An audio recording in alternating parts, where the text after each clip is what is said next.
d'ici fin avril.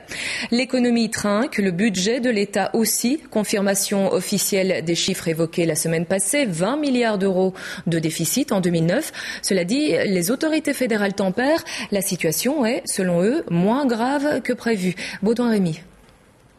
Étonnant, le ministre du Budget, Guy Van Engel, n'est jamais arrivé pour cette conférence de presse sur le budget retenu officiellement, on le saura plus tard, par une sérieuse fuite de gaz. Et des fuites, dans le budget, il y en a. 5,9% du produit intérieur brut, soit 20 milliards de déficit en 2009. L'impact de la crise économique sur les recettes fait mal.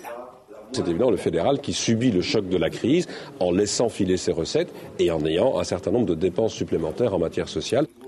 L'augmentation du chômage, par exemple, coûte cher à la sécurité sociale. Résultat, notre dette publique atteint 97 à 98% du PIB, soit près d'une année entière de toutes les richesses produites en Belgique. Ça va très mal, mais à les entendre aujourd'hui, pas si mal que ça.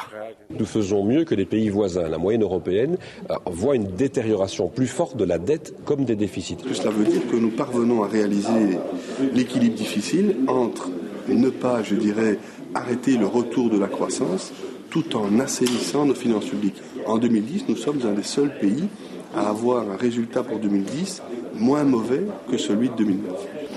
La crise bancaire a fait plonger le budget et la dette, mais paradoxalement, l'intervention de l'État pour le sauvetage des banques est devenue une bonne affaire. Ce que nous avons investi dans les banques nous rapporte déjà plus pour le budget. Donc les charges de la dette de l'investissement dans les banques, ces charges sont couvertes par les dividendes, les intérêts, les primes pour garantie payées par le secteur bancaire. Et il faut encore y ajouter les charges que nous avons imposées au secteur bancaire pour les années à venir. Aujourd'hui, l'investissement dans les banques rapporte plus. Alors nous pourrions facialement diminuer notre dette de 5%. Nous vendons toutes nos participations dans les banques et nous diminuons notre dette de 5%. Mais alors, ce que ça nous rapporte ne serait plus là. Et ce serait ça en plus d'efforts à demander aux Belges pour boucher le trou.